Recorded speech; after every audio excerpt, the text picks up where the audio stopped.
These are the contents of today's presentation. So in previous class we have already discussed about the generic process model and how to define a framework activity and identifying a task set. In today's video session we will be covering about process patterns and process assessment and improvement. First we'll start with process patterns. So what is the meaning of pattern? Pattern is like a template. So in C++ and C you would have learnt about the concept called as templates, or else in the day-to-day life in mobile phones, if you are receiving a call and if you wish to terminate the call by some predefined messages, such type of messages which is already written is called as a template. Similarly, in software engineering process, we can have the previous proven solutions as a patterns for newly occurring problems. That is, an already proven solution for the previous problems would have been saved in a library file. Now, in the current scenario, if you are facing similar new problem, you can as such apply that previous solution. You need not work from the scratch for the particular problem. So such type of applying the previous proven solution is called as patterns. The main advantage of this is that new problems can be addressed and resolved quickly. Any particular process pattern describes first the problem completely. So in which particular problem which has been encountered, its details, everything is completely described. Second thing is that in which environment such particular problem already happened. And third main thing is the actual solution, that is a problem can have one or more solution. Such type of all the solutions will be described in the pattern itself. So how to record a pattern in a library file? We have a template for it. Such a template contains the following fields. First one is called as pattern name. So any pattern should have any meaningful name which is used to describe it effectively. So if you want to search a pattern from the library, we should able to be located effectively. For that, we are in need of an effective pattern name. Next is called as forces. Forces is nothing but the environment where the pattern has been encountered. So for example, in previous problem, which type of problem it is, in which particular area it has been applied. So such type of environment details where the problem has been encountered has been reflected in the form of forces. Next is the type of pattern. Pattern can be of three different types. Either it can be a stage pattern or task pattern or even phase pattern. So what is the meaning of stage pattern? Meaning is that it defines a problem associated with the framework activity of the process. In last class we have discussed about a framework which contains a set of activity contains a set of actions, and similarly set of tasks. So such type of problem which is associated with a complete activity is segregated as stage pattern. Next one is called as task pattern. As the name says, if the problem is associated with the action or the task, now it is called as task pattern. And phase pattern means if it is occurring for a sequence of framework activities, which we call it as one particular phase, then that is called as a phase pattern. So example for stage pattern is establishing communication, which is going to, the problem which has been occurred in communication activity will be recorded for future use.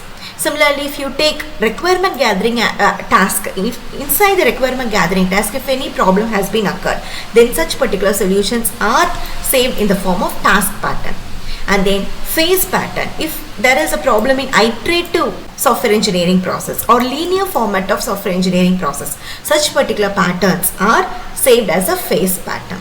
The next part of pattern template is initial context. So this is going to describe the conditions under which the pattern applies. So initial condition which should be satisfied so that we can apply this particular pattern. So such conditions are grouped under initial context. Next is called as a problem. So this is going to describe the specific problem for which the solution is saved here.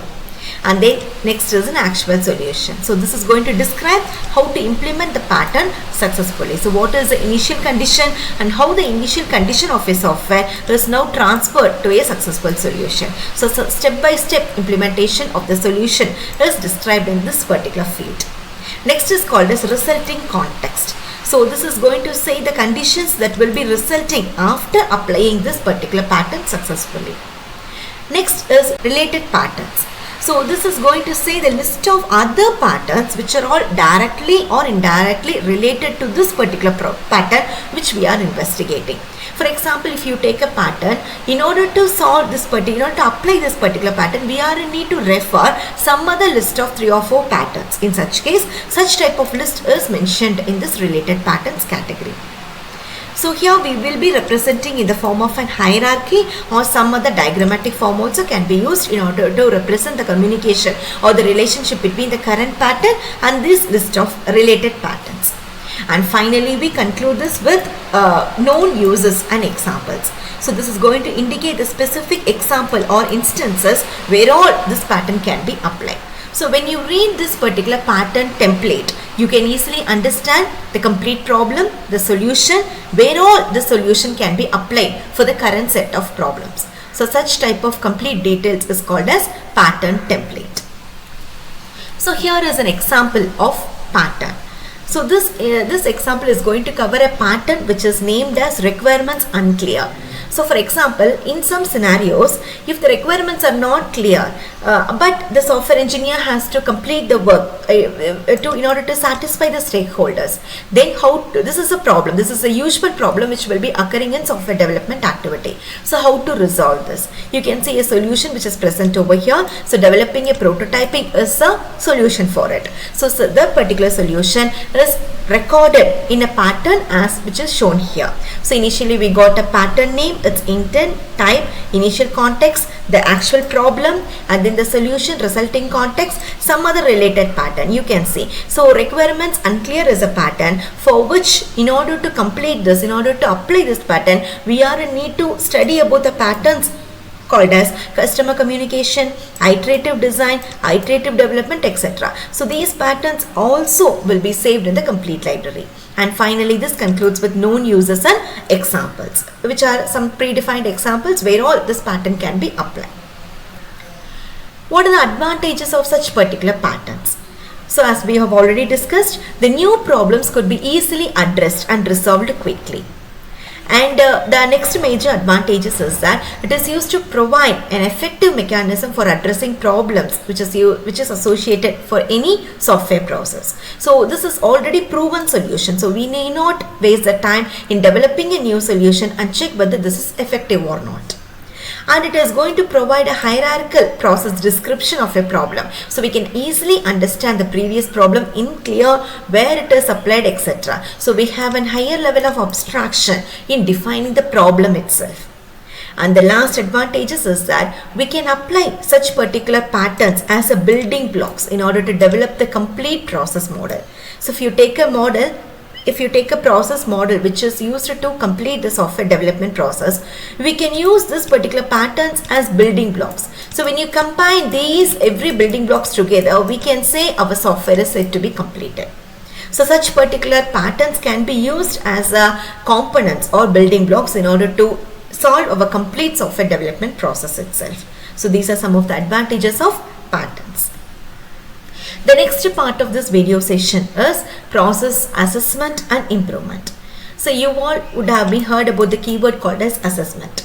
So whenever you develop any particular software, it is not enough that a process has been developed successfully.